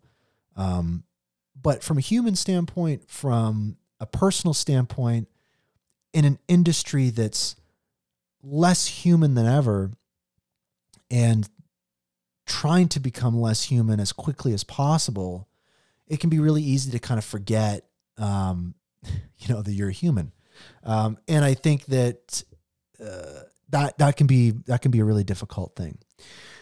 And so as this technology train leaves the station, as the clouds part and the sun starts shining through a little bit, as we get up a little further on the mountain and the air gets a little more thin, I think that this is where FOMO is really the worst, because I think what we have to do is we have to take the time to recharge the batteries in whichever way we can, because we're going to need that energy. We're going to need that power. And I think that, to this community's credit, to people in this community's credit, there's zero relenting. There's just, the pace has not dropped off. And I'll say that from the community standpoint, from Hedera's standpoint, from the HBAR Foundation standpoint, Hashgraph Association, Swirls Labs, across the board, NFT projects, DeFi projects, everybody. It's just been pedal to the metal. And I think that ultimately that's what's needed. It's not like we can let our foot off the gas, but we got to find some way to recharge the batteries. I'm trying to do that personally right now, because, I can just tell. I don't have it in me, after this crazy few years to, not try something different, So I think that that's what I'm seeing a lot of. I'm thinking it's resonating with me. I see, kind Jack from Kabila, his post and different stuff like that. It resonates with me. I see King Solomon's post about, quitting drinking and stuff. And so I want to encourage that kind of stuff. I want to encourage that human element in the Hedera ecosystem, because I think that we talk about people a lot of times as almost like the biggest problem in Web3. That's what it really boils down to, is a lot of these problems boil down to humans. If there was no humans, I think a lot of this stuff would function flawlessly. It turns out that most of the time it's humans that mess it up. But I think that, I think that right now, now's a good time to focus on the human aspect of things in this community and really focus on those types of things. That's what I'm trying to do. I'd encourage people to do that as well, because I think it's going to give us the energy to do it. And just to wrap up my thoughts on this, strangely, as some advice, Sam Altman, the CEO of OpenAI, who is, the opposite of this, I think has some pretty good advice on this. And I think this is some advice that I've been applying, and that I think other people should be applying in the ecosystem. And Sam Altman doesn't talk about this in a necessarily AI context, more just as a startup founder, business owner, project owner, builder, investor mindset. And what he's found in his experience with all his different companies, working with all sorts of different startups, is that there's a really good way to recharge the battery. And it's a little bit counterintuitive. And, as I've said, people get so burnt out over these last few years in this ecosystem, and naturally you go, well, I need a vacation, or I need to take a break, or I need some time off, or I need to press pause, or I need to step away for a minute, or I need to, those different types of things. And I think that definitely recharges the batteries, but I think it inherently highlights one of the key challenges of the technology industry is you're kind of shackled to it in a way. I think that it's a lie to say that it's, taking a step back from the industry or the ecosystem for a couple of weeks or whatever is not going to put you behind in some way. It's just, that's the reality of it. That's where a lot of the stress and burnout comes from in this industry, is just you cannot get over the reality that is, if you step away for a bit, you will get a little bit behind. That's just the reality of it. So what do we do? And I think Sam Altman kind of outlines this very interestingly, and he says a really effective way to recharge the battery is understanding that there are certain periods of time in which you do a ton of work and you just experience constant failure. And it's maybe not because what you're doing isn't working. Maybe it's because the industry is going through a cycle. Maybe something's happened outside of your control, but you're constantly putting an effort, constantly surviving, constantly just staying in the game. And, you just have that failure, or not getting that positive feedback loop. Maybe not failing per se, but not seeing big success, not doing something and getting the prize, and doing something and getting the prize. It's just doing. And why am I doing it? And maybe a lot of people in your life being like, why are you doing it? And you're like, at some point you're probably like, I don't know. And so I think that's where it really starts to grind you down. And what Sam Altman highlights is a great way to recharge the battery is maybe not so much stepping away, but putting yourself, your team, your community into a position where you can get some wins, right? It's not so much taking a step back. It's like taking a step to the side. It's taking a little bit of a detour. It's like, listen, we've been on this stretch of freeway forever. We're getting to our destination. It's great, but I'm going insane. I'm seeing the same stuff over and over and over again. It feels like we're literally getting nowhere. You know what? What if we just got off this exit here? I know it'll take us a little longer, but we'll see some trees. We'll see the coast. We'll still get there. And I think that's kind of what it's about is, I think that it's time to try to see if you have a community, if you have a project, or even just yourself, what can you do to put yourself in a situation where you can get a win and just get that taste right now, get that fix. because there's so many important things we're working on right now that take so long and they grind away. But there's also some stuff that maybe you've neglected, a little project here, an art project there, a little NFT thing, you know, somewhere else. Or maybe something personal, like maybe you're, you know, doing something in the backyard or whatever. But if it's something that can give you a win or that a community can get around, I just think that's a really important thing to do. And so for me, maybe another way to put it is I think that, you know, as, you know, a foot walks on rough terrain for so long, it gets calloused, right? You get out of the rough terrain. It's nice and smooth. How do you feel the opportunities? You got a bunch of calluses on your feet. It's like our mind. We got to do a bit of a mental pedicure. We got to figure out how to get rid of all that's built up, these patterns, these habits, these defense mechanisms, these coping mechanisms that we've relied on to get in a survival place, to get through this stuff, to stay in the game while kind of barely making it through. That's just not going to serve us well going forward. We have to go from survival mode to thrival mode. We have to change. We have to flip the script a little bit, and we have to do it ahead of time. We have to be a little bold with it. And so that's kind of what I'm talking about. Is I'm not talking about taking a step back. It's about taking a step to the side a little bit. It's time to take the scenic route for a minute. It's time to, like, we've been hustling. We're okay. We survived. We don't need to necessarily, you know, pull the car over and have a nap. We can take an exit and take the scenic route for a little bit. And kind of on that, I wanted to maybe put out a thing to the community. Maybe I'll put out a tweet later or something, but if folks have any suggestions and kind of things that they're doing, you know, like to, you know, focus on their mental health, you know, deal with burnout, you know, different things that they're doing. I think let's share some of that stuff with each other that we're doing in our personal lives or as communities and stuff to get the energy up, to get the positive vibes up, to fill the battery. Because we're not, like, again, like, I think that we talk about a lot of times, like, when the mass adoption happens, when the big moment happens for this network and the masses flood in, the liquidity floods in, you know, we have our, like Bored Ape Yacht Club moment or whatever you want to call it.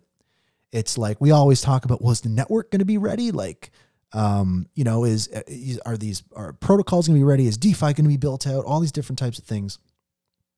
And, you know, now I'm thinking more so like, are the people going to be ready? Like, a lot of people get, you know, illnesses, they get sick, they get colds, they get whatever. It's like, people are just worn down now, you know, they're, you know, there's a lot of issues, you know, that people are having, in the tech industry as a whole, in this ecosystem. And it's like, anyone who's made it through that's still in the game, if you have a project, a company, just yourself, and you literally have made it to the other side and you can pay your rent, you've been working full time in Hedera forever. It's like, honestly, you're at the tip top of the tip top, but like, take a minute, recharge, recalibrate. Cause like we can't, you know, we can't seize the opportunity of mass adoption if the ecosystem isn't built out, for sure. But like, we can't do it if we all have empty batteries. So what can we do to recharge the battery? What can we do to,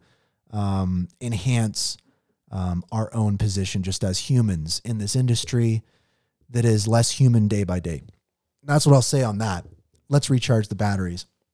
Now, this is the end of the show, but I promised I wanted to talk a little bit quickly about some stuff happening with the show and what I have planned for the next episode. And this will be quick. So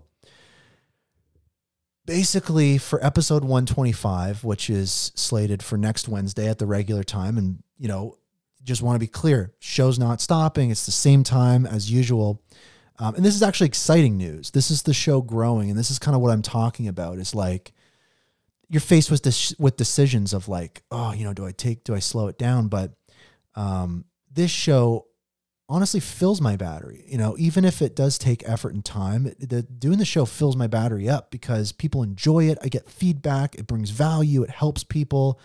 If I'm ever in a meeting with people, somebody will say like, hey, I've been watching the show, and it fills my battery up. And so I really think about that, and I'm like, well, what's the work that I do in this ecosystem that not only brings value, but that fills my battery up? And what can I do to do more of that instead of doing less? And so that's what that's what this is all about, is the show is going to be more. And the change that's coming up on the next episode honestly is going to be very weird and probably not be on Twitter Spaces. And I've promised before, I'm not eliminating Twitter Spaces from the show, but I have to start doing a couple experiments to grow the show. And the next episode of the Hashgraph Enthusiast Show, episode 125, what I'm planning is for it to be the first, video live stream of the show. So what people watch on YouTube and all those types of things after the show, after the live broadcast is done, that's what you'll be watching live. As I'm here on this, crappy little camera on Twitter Spaces, instead you'll be watching it on X Live with my full computer screen, everything like that. And guests will not just be on audio, you'll be able to see them. And so I think that that's going to be a big change to the show, and it's going to take time to do the change. So I really want, I think that I wouldn't be able to do this again, like without supporters of the show sending HBAR to a wallet. I'm going to be using that HBAR to, purchase some new equipment and services that I need to execute on this going forward. I think it's going to be great. I've been doing some tests. My first test of this was the HBAR Foundry show that I did, where I had great guests talking about music in the Hedera ecosystem, music NFTs, HIP 920. And we did a great panel with guests on video and everything like that. It was a good experience for the guests. It worked well. It was great quality. There were no issues. And so that was my test, and it worked well. That was my proof of concept. And so that's what we're going to be moving forward with. So the next episode 125 of Hashgraph Enthusiasts, will not be on Twitter Spaces. And again, that's not to say Twitter Spaces is going away. It's just for the next episode.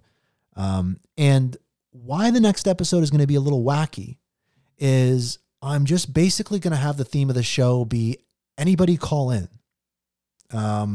Anybody jump on the show. I want to try it out. So when we're doing the live stream of the show and I got my multiple cameras and my computer screen and all that kind of stuff, I'm going to make it very easy for anybody to click a link and whatever device they're on, get put into the green room for the show with the ability to have their audio and camera and bring them up and just do some tests. And so the next episode of the show is just almost going to be like a test episode. It's going to be, we'll probably talk about some news, but mostly I want to just kind of take the scenic route, right? I want to get off the highway. I want all of us to kind of just take the exit. Let's drive down the coast for a bit. Let's have some fun. Let's try out the new toys for the show and see how they work. And so that's going to be episode 125. Episode 125 is just going to be a free for all.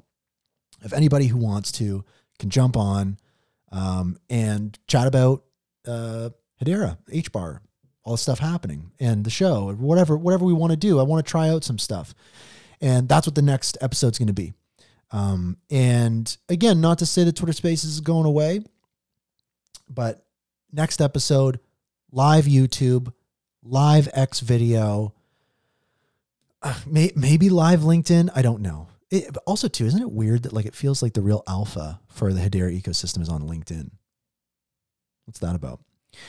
And with that, I really, really appreciate everybody tuning into episode 124 of Hashgraph Enthusiasts. Let's recharge the battery. We talked about a lot today, but I think that this is definitely, I think that a new governing council member is on my mind right now. I think that I want to see new use cases. I think that there's a lot of stuff coming. I think that we all feel there's a lot of stuff coming. And we talked about a lot of it today, but I'm excited. And who knows what's going to happen. But yeah, next week will be very interesting. It'll be very interesting. And again, huge shout out to supporters. Wouldn't be able to do the show without you. And my dog just woke up from her nap. She's probably going to want to go out to the bathroom. And yeah, just really appreciate everybody. And please leave comments. Send me a DM if you have tips on recharging the battery, dealing with burnout in the tech industry and the Hedera ecosystem. Let's spread the knowledge, spread the word. Let's start leaving community notes. Let's keep it rolling, guys. And with that, hello future, goodbye past. Appreciate everybody so much. Thanks for listening to the Hashgraph Enthusiast Show, hosted by Brandon Davenport. Listen to past episodes and support the show at itsbrandond.com/HBAR.